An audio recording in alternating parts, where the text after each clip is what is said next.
Years ago, women were told, "No, just take this pill. Yeah, you'll have side effects, but people were told you're lucky to be alive, and that was it, right?" And I think now we're realizing, this is not acceptable.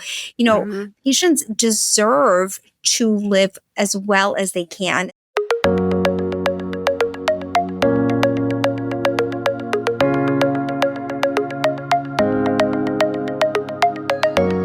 Thank you for coming on today, Dr. Eleonora Teplinsky. You are, as what I know, a breast and gyne oncologist in northern New Jersey. Is that right? Yeah, so I'm a medical oncologist and specializing in breast and gynecologic cancer. Okay, that was my one question. Got it, which is perfect. But let's get into breast. Let's get into gynecologic oncology. Let's get into what it means to be a medical oncologist. I think there's a lot of distinguishing elements there. But first, I want to talk about your book, Beyond the Pink, because it's coming out on September 29th, which is also my wedding anniversary. So the date is stuck in my head. Fantastic. So it's really exciting. Will you give us a little preview, I don't know, an appetizer to what we can expect? And then also why you wrote this, who you are, what your motivation was, and sort of how it all came together. Yeah, absolutely. So I'm a breast and GYN medical oncologist. So I see women affected by breast and gynecologic cancer, as well as people who are previvors. So those at high risk, but who have not yet been diagnosed. And I'll tell you, the book has been really years and years in the making. And it started with, and I talk about this in the book, it started with, me being at the end of my training. And a woman said to me, she goes, "Well, what's next for me? I'm done with chemo, and what do I do next?" And I goes, "Huh, it's a good question." And I didn't get it at that point. You go through all the training and you learn the drugs and you learn the treatments, but you don't get it in terms of what is the impact that a cancer diagnosis really has on someone's life, more than just the side effects, but how it really permeates into every part of your being in some way or another. And it's different for each person. And as I, have been in practice for over a decade and have treated so many women and have interacted with so many women and men on social media, but recognizing there are so many discussions that we just don't have time to have in the clinic. Sexual health, mental health, how to take care of your heart, your bone, your brain, your muscles, like all of these things, how to navigate your mental health. And so I wanted to have a resource that really was kind of, I don't want to say all encompassing, because I could have written 2 books and, there's so my editor was like, "All right, we got to cut more here." than 2. Yeah. Exactly. She's like, "We can't include this, but I wanted to have a really good place for people to start with that felt really actionable, so that they can finish the book and say, okay, these are the things that I'm going to do. This is how I'm going to optimize my brain health or my bone health. So really actionable things. And in the book, I really have woven in patient stories. So real life lived experiences that are by previvors and survivors and thrivers. And so I think it hopefully grounds some of the medical advice with real impact and real stories. There's a little bit on treatment. There's not too much on treatment in such nuance because it changes every 5 minutes. There's a chapter on equity and disparities in breast cancer, which is huge. Chapter on genetics and living with metastatic cancer. And so it's a little bit of everything. But I think, this book is really for anyone who's been affected by breast cancer in some way. And I think I wrote it that you can pick up and read a chapter out of order and you wouldn't feel that it's out of place. So you can kind of pick and choose what speaks to you. I started this foundation a million years ago in 1998. And I think it was 2015, we really launched the educational platform of the Lynne Cohen Foundation, which we call the Peony Project. And then this podcast, The Seam, came after. And the Peony Project was born out of a loss that was in sort of our greater family. A very dear family friend was diagnosed with breast cancer at 45 and she died at 50. And her best friend / kind of cousin sister-in-law, they're like related somehow, had always been involved in the Lynne Cohen Foundation. But that's when she said, "I want to be able to start an educational platform, like an educational way to help women." And the exact words she used were, "I want to have something actionable that if I could go back in time, which I can't, so this will come up again in my life as a friend, I want someone to say to me, I don't want anyone to say to me they've been diagnosed with cancer, but if they do, I want to be able to know. Like, I want to be able to say, I have this information or I know where to get it Yeah. so that I can be helpful. There's one thing to like stop by and say hi and go to the hospital and bring meals. There's another thing to try to, as best you can, or go to the appropriate resources where you know what's going on. Mhm. And as a friend, as a family member, as a caretaker, be able to have that information or know how to access it was her goal in this entire endeavor, which, you've just summed up in your book, which I think is more than you even know, because I get it also from the person who has cancer or has finished their treatment, is cancer free. There's all those questions. And I feel like it's like after you have a baby and they kind of kick you out of the hospital after 48 or 72 hours. And you're like, I remember with my first kid, I was like, I have no idea what to do. Yeah. Yeah. Why What isn't isn't someone that? giving me a book? Yeah. Mhm. And I remember my mom used to say, you didn't come out with a handbook. Like, there's no guide. And I Mhm. never got it until I had my own kids. And I was like, I don't even know what to do here. And the Mhm. assumption is you'll figure it out. But Yeah. I think when it's post-cancer, once you're supposed to figure it out, you have a whole new life. You have a whole new set of rules. So I think this book I can't wait to read is more impactful than I think perhaps you even intended it to be. Maybe you knew that all along because you're brilliant, but it's an amazing thing. I mean, it's really been just something I've dreamed of doing for a long time, but I will tell you, it's this whole new world, right? Like, I know how to be an oncologist. I mean, I'm always Mhm, learning. I'm learning from my mhm, patients, learning new treatments, but writing a book, and it's very challenging in a really enjoyable way. I mhm, loved the process of doing it, and the goal I have, and just like you said, the action part, the people, we are in a day and age and a time where medicine is changing and people have limited time with their doctors and they are going online. They are going mhm, on social media. We know that. And social media is wonderful and I love it, but there is a lot of misinformation. And we throw in the AI generated content mhm, right now. And you don't know what you're getting and who you're mhm, getting it from. mhm, And it was important for me to have a resource that's backed up by evidence. Everything in the book is evidence based, and there are like mhm, 300 citations where you can then mhm. go and read more about that topic. So I'm hopeful it will be helpful and will help people really start to have the conversations with their doctors of like, hey, you know what? We haven't talked about my bone health. Can we set up some time to do that? Maybe I should be seeing a physical therapist. Let me start to reach out. And so I think that my goal is to really take the care that people are getting and hopefully broaden it.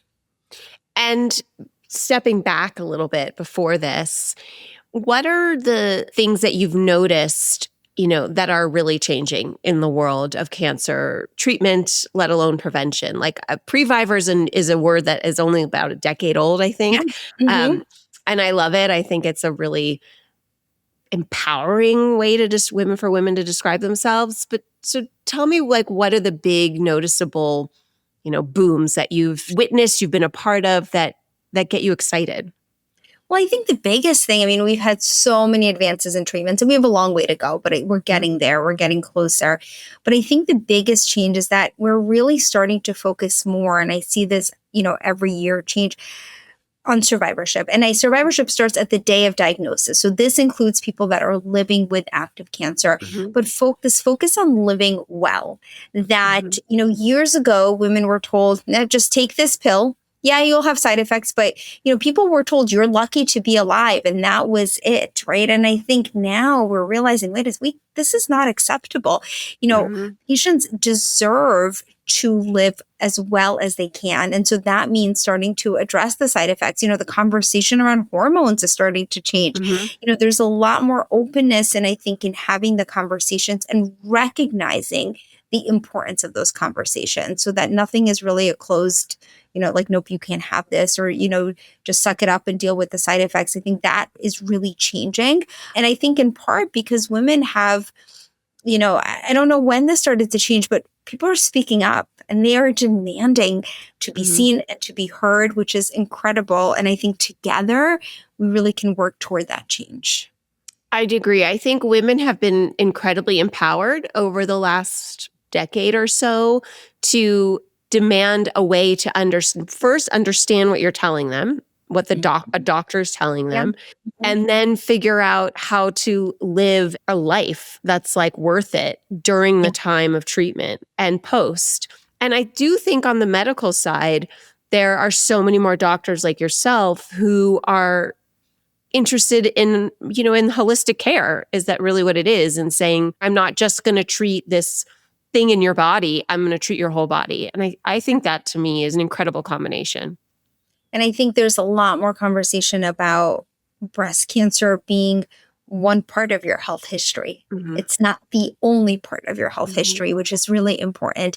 And it's going to take time. I think we're starting to see these shifts and they're slow, but the conversations that we're having now, we didn't have any of these conversations in 2015, as far as I No, can recall. I mean, I no. really think it's been a shift. And partly, I think having social media and having the online communities that grew out organically from people connecting, Mhm. that is leading to change. We are seeing more patient advocates at conferences who are in the rooms, they're on the stage and they are sharing their story and they are part of clinical trial decision making, right? They're the ones who are saying, wait a second, you're saying the side effects are tolerable, but to who are they tolerable? What does it mean to have a tolerable side effect? So Yeah. I think that, this conversation is really important and changing and hopefully will continue to go in that direction.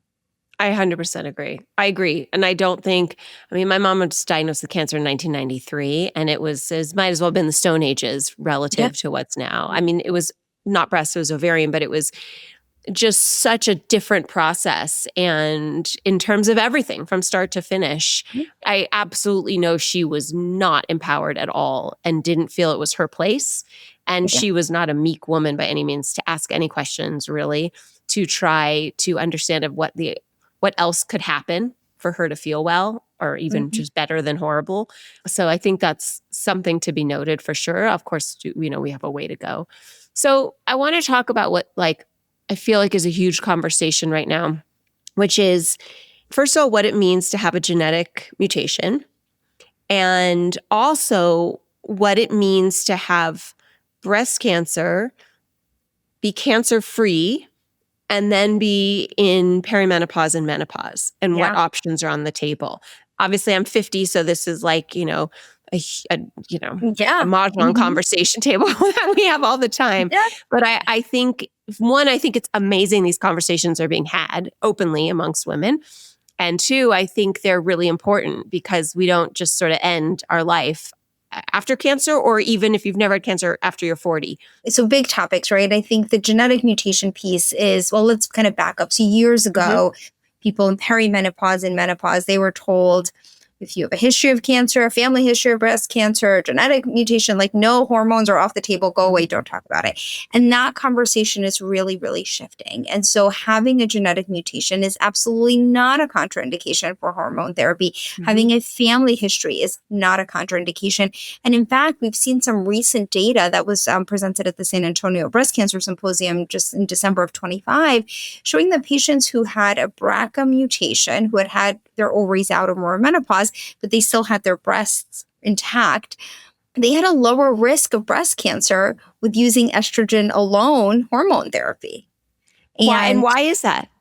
well, I think we're learning more and more that maybe estrogen is not as much the culprit as we thought it was. And Mhm. maybe it's estrogen, and estrogen plus progesterone did not increase the risk, but it didn't lower the risk. So the lowered risk was seen with estrogen alone.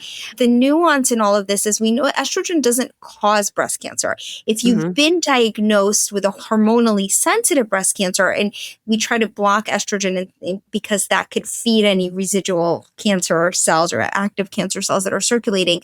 But that's very different if you've not had a breast cancer diagnosis. And so I think that separating previvors from people who've been diagnosed is really important.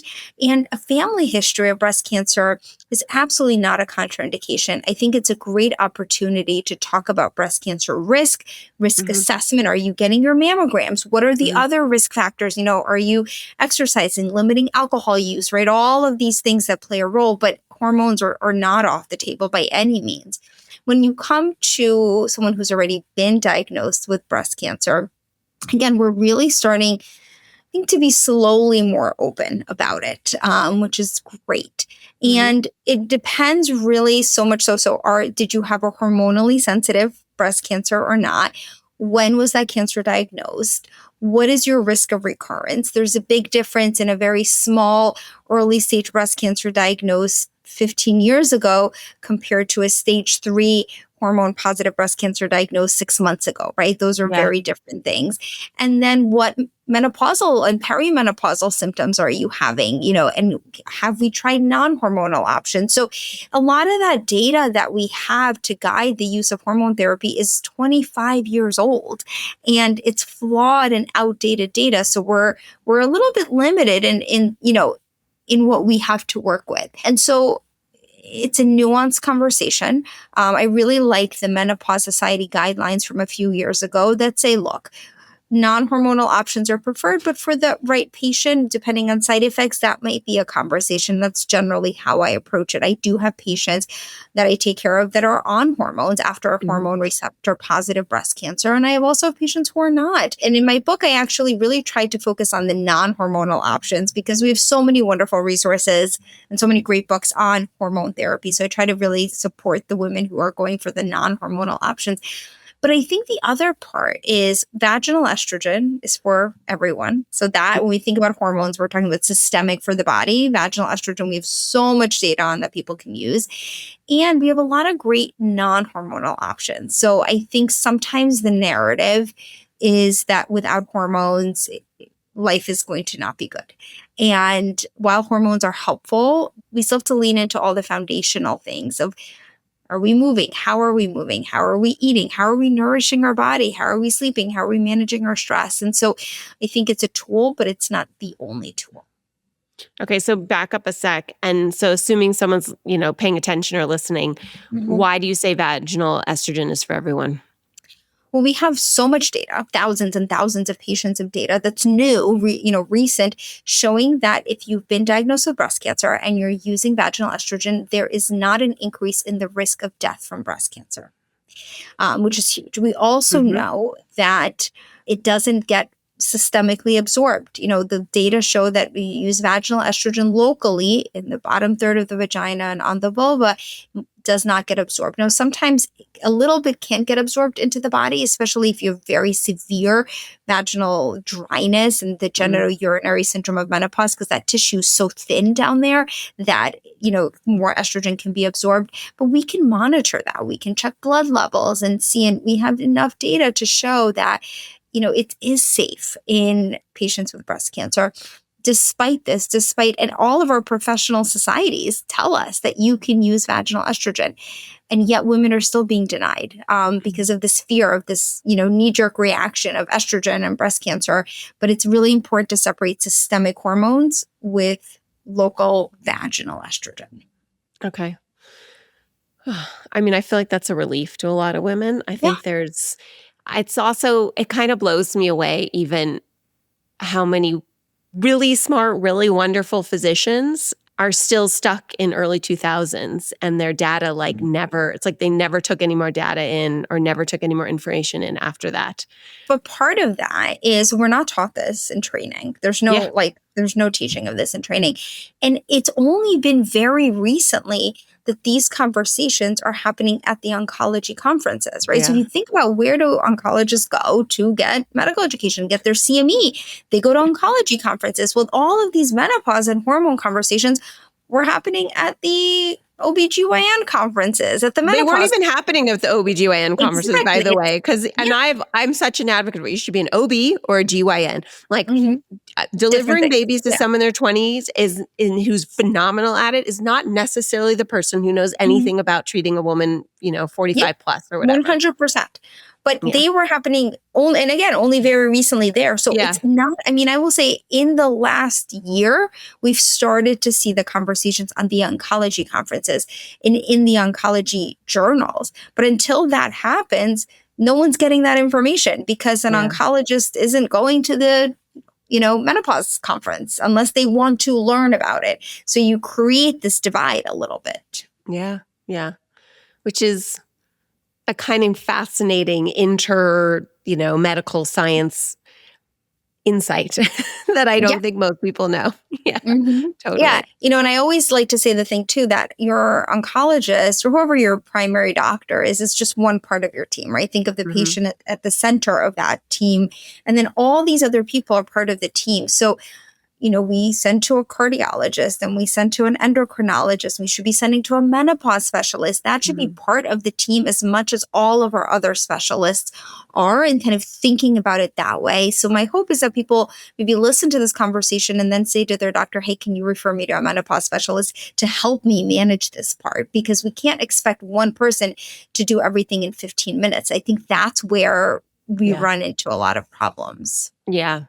And then women turn to the internet and or in the room with your doctor, women don't feel confident in like looking at this really smart person and saying, I don't think you know about this. Or is there someone else who might know more? That's a hard thing to ask for most It women. is. It is. And, also these are hard topics to talk about. I mean, there's a lot of bias. People are afraid to bring up topics like sexual health. And, Mhm. even, I don't know if you watch Friends and Neighbors. I was just going to say this. Yes. Friends and Neighbors. And so Amanda P in this season, she's talking about menopause and she says, well, don't tell Coop about it. Right. Yeah. So now you've got the woman at the doctor's office with her partner, and maybe she doesn't want to talk about it. Maybe she's in, and like all of these things. And so I then thought at the the end, same thing. I was like, no good one's for talking them for having this woman who's sweating and angry and going through all these hormonal changes. But then, boom, that line. I was like, I know. It's like, no.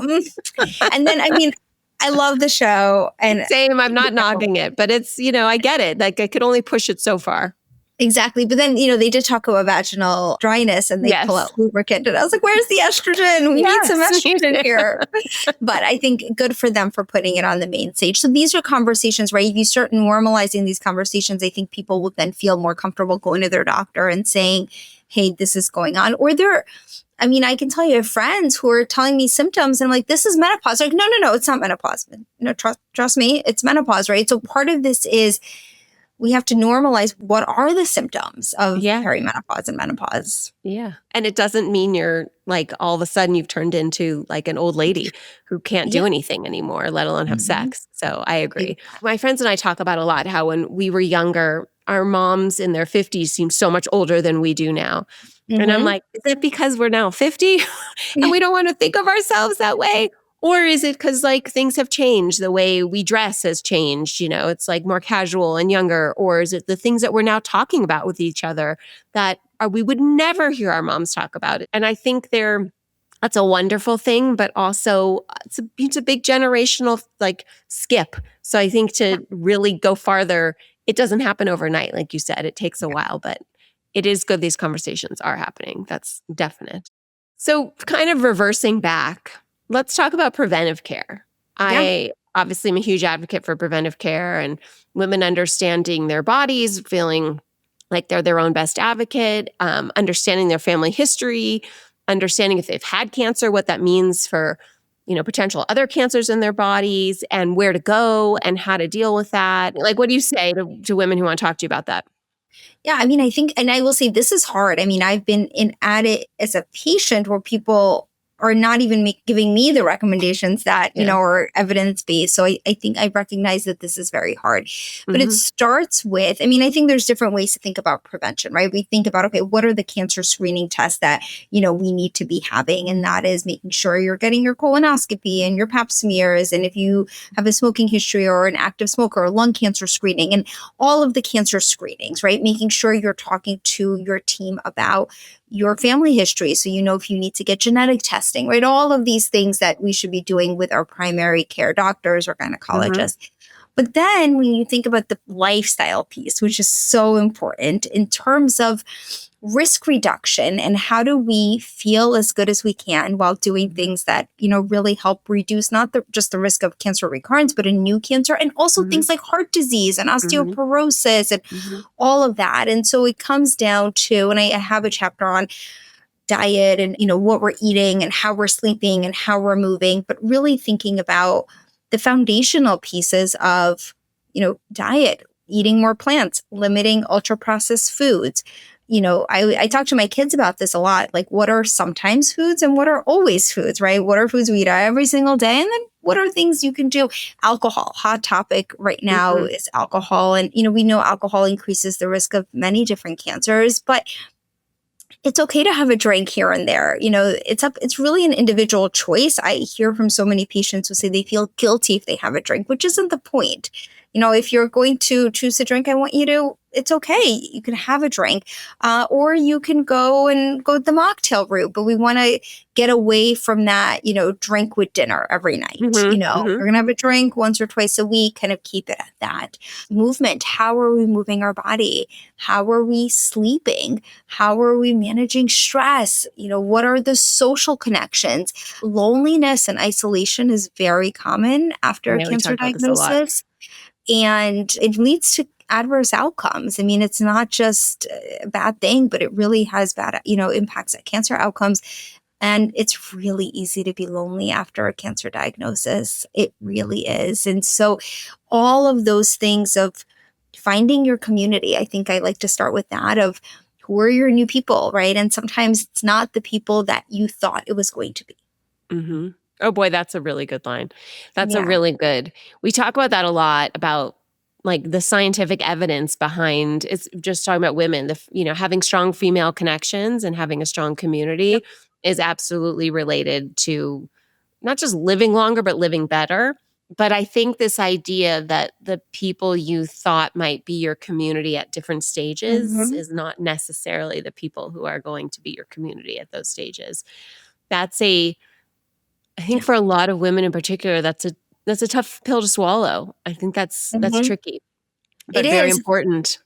We talk a lot about like the mental load of a cancer diagnosis, right? Mhm. And all these things you have to navigate it, when the people who show up for you sometimes are not the people who you thought, because they may be dealing with their own things, Mhm.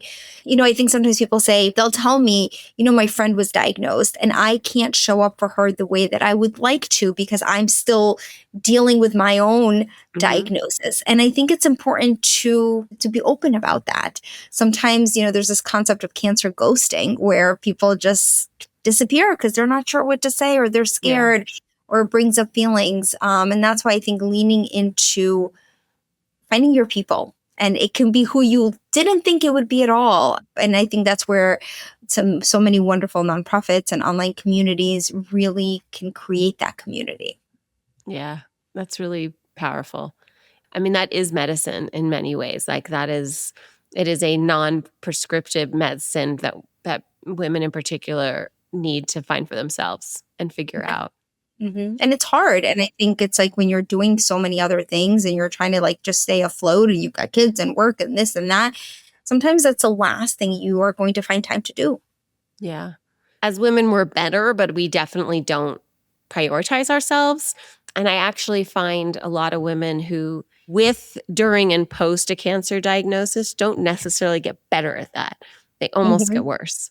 Yeah. I think because they took up so much space and they took up so much air, and that's how they're thinking of it, that Mhm. now it's time to, like, you know, Well, it's the guilt. And I hear yeah. about this a lot. I mean, there's survivor's guilt, but then this is different. I hear this from women who Mhm, are saying, I feel guilty about like now doing something for myself. mhm. And really, it helps make you a better person and a better Yeah, person in all other aspects of your life. But yeah, we feel it. It's yeah. hard to try to do all the things. So I get it. Especially for women who are we're trained to be like non-complainers and don't put it on ourself. It's a really hard hurdle to get over, to then prioritize what I need to do right now to feel really good, Yeah. or at least better Exactly. than I do. I think that's a Yeah. hard but very important step that women need to take, especially post-cancer. And it can be as simple as, what I'm going to do an online call, Yeah. I'm going to DM someone. It doesn't have to be this 5-day retreat. I think you have to do what you can, but it's hard. It is hard. So, what are things that are happening right now in the world of medicine, in the world of oncology, that really, like, make you excited for the future and for future patients that are inevitable? I think we talked about the conversation on hormones. Yeah. I'm really excited to see that happening. But in terms of, there's a lot happening medically. So we Hmm. are gearing up for ASCO, which is the biggest Hmm. oncology meeting of the year. That is in a month. One of the big things that everyone's really excited about is an early stage breast cancer and hormone receptor positive breast cancer, looking at, there's a class of new medications called SERDs, which are estrogen receptor degraders. So instead of blocking estrogen like our current medications Hmm. do, they actually block and degrade the estrogen receptor. And there's a big study that came out a couple of months ago. The drug is not yet FDA approved, but it would replace an aromatase inhibitor or tamoxifen for Wow. many women potentially. We think based on the data that it's more effective, and it also could be more tolerable in terms of side effects. So Yeah. there's a lot of excitement about that. There's a lot of excitement about antibody drug conjugates, which are kind of, think of them as smart chemo drugs. They really bind to specific receptors and then inject very potent chemo into those receptor cells with those receptors. And Hmm. there's a lot of movement, a lot of novel antibody drug conjugates coming out. So really in this era of targeted therapy, and at the Yeah. same time as we're seeing newer drugs, there's also a lot of studies on, can we pull back? So maybe, do we need to do chemo? Can we have a chemo-free option? Can we de-escalate on treatment? And those studies are hard to do because it's scary to say I'm going to do less than Yeah. what Yeah. is historically been done. And so these are all really, really important things. And so, there is some concern about federal funding for cancer research. And so always encourage people to, write to your elected officials and stress that. But so there's a lot happening. There's a lot of, novel therapies. And I always say to my patients, how we treat cancer today is not how we treated it 5 years ago. And it certainly will not be how we treat it in 5 years. And so I always just try to stay optimistic as much as possible about newer therapies coming. I love that. I think that's really, it ties like everything together when you talk about this possibility of treating cancer Mhm. less. So Yeah, it's not like you're being less aggressive, that the approach, it sounds like, is more holistic. It's understanding like what that yeah, cancer inside that patient needs. It's just exactly. targeted. It's personalized, right? It's Yeah. really this era of personalized medicine, of understanding that not all cancers are the same. And I always use this example. If you have, let's say you have two cancers that are the same size, same number of lymph nodes, it's like having two children standing side by side. You have no idea what their behavior is, right? Yeah. Until you Even if get they're to twins, even if they're, yes, no identical idea. twins. And so then we start to get that information. We start to learn the molecular makeup of those cancers. And that's when you can start to personalize, this cancer needs this cancer needs that. And so for so long, we've kind of done this standard, up this size, this, you need chemo, you need this, and you need that. And we're learning, wait a second, probably not everyone needs that, but it takes time. And in order to do that, we need clinical trials. We have a clinical trial right now ongoing for postmenopausal women about a low dose of tamoxifen. So quarter of the normal dose that we use, which has, Wow. and we use that dose already in high risk patients, but not people who've been diagnosed with breast cancer. And we use it for DCIS, which is stage 0 breast Mhm. cancer. And so now we're saying, can we expand that to stage 1? But you need clinical trials to show that you can safely do this before we can implement it on a broader scale. And so sometimes I hear, and I get it, people say, progress feels slow. How come we don't have this already? But we need to show the data before we can implement it on a large scale. Yeah. I mean, that's a lot of exciting stuff. I think It that's is. really, It it's is. really Mhm.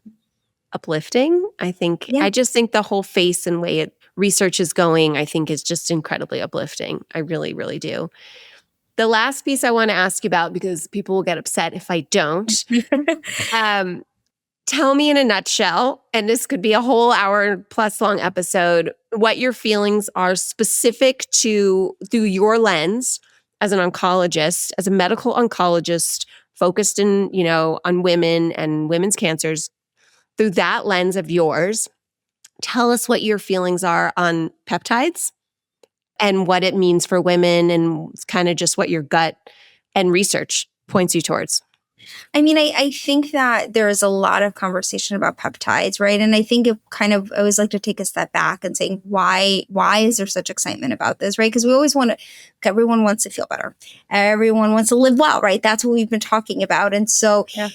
but I think we have to be really, really careful about what we're using and how we're using it without data. I am a data person. I want to see that before I put something into my body that there's some safety in it. And I think the Yeah. challenge with using some of these drugs, and even if the FDA has said about some of these that they are not approved, that we don't have the safety data. So I worry about, could they be harmful? And so I think that, look, if we have data, I'm all for it. But until we do, I think we have to be really careful about what we're injecting. I think the New York Times they had a video online about, they had someone actually try to understand what went into some of the peptides, and they ordered them. And what was in them is not what we thought was necessarily in them. So I think, Yeah. that goes for all supplements, because this is not a regulated industry. Mm-hmm. And so I always come back to, how do we feel good, right? And what can we do to feel good? And it comes back to those foundational things that are hard and they take time, and I get it.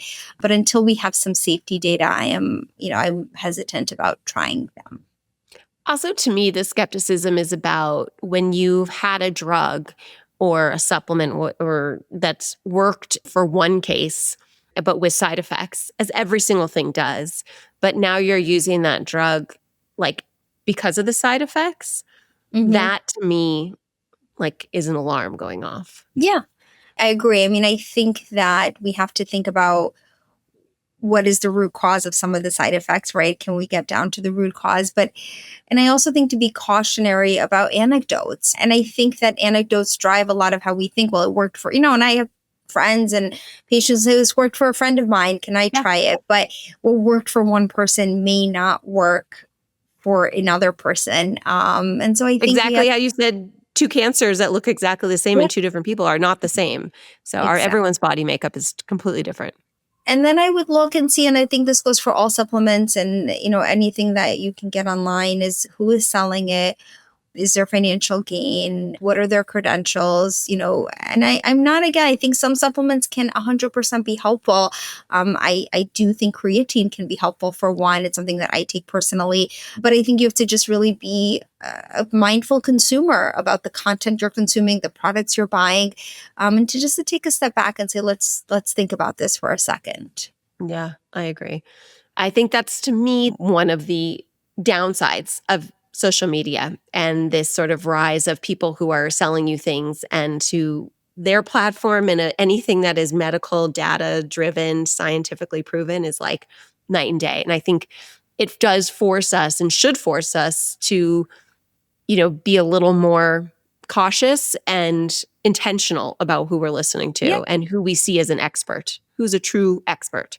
Exactly. And I'll add, the last piece of this is that with this AI piece of it, and I say this because someone's impersonating me online right now and like promoting consultations or offering people $200 virtual consultations. Like, a woman called my office to verify this, and we're like, no, this is fake. Oh my And they God. even use like a deep fake of my voice to call her. I mean, it's horrendous. So now you don't even know. And I don't tell anyone anything. I will not charge you for a virtual consultation. Like, I don't do that. But how do you know?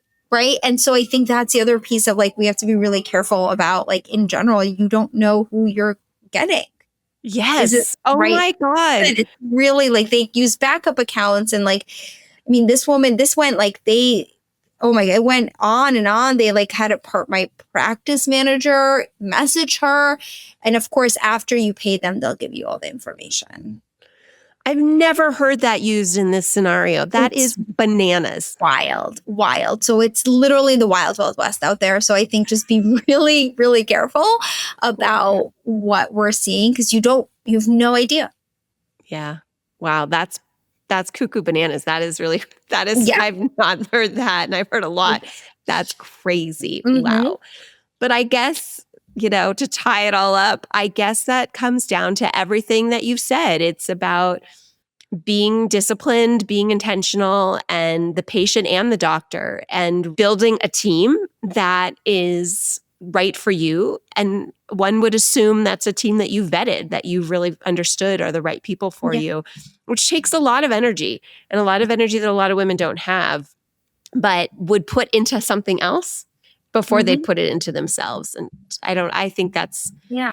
that's such an important piece that we as women have to really like, not just swallow and do, but really like ingest, and really like make our mantra.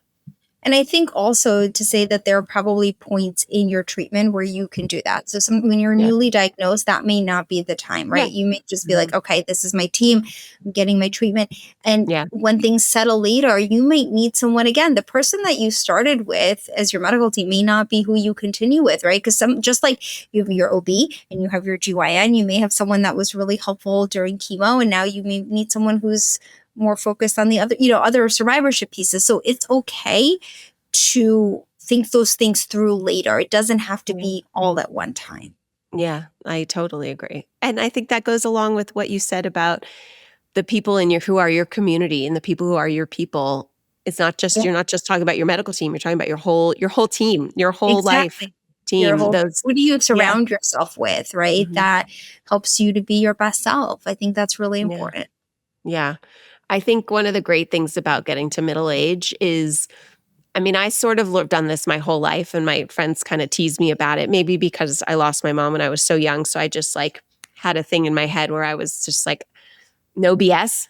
But I Mhm. think one of the great things about getting to this age while dealing with all the hormonal shifts and changes that we deal with is just saying, I really only want to be around people who fill my cup. Like, Yeah. as that Mhm. cheesy line is just so true. And I think it's more than just who you want to chat with on the phone, but it's building this group and community and team who really want you to be the best person you can be and will help you be that person, because there's a lot to come in the latter half of life.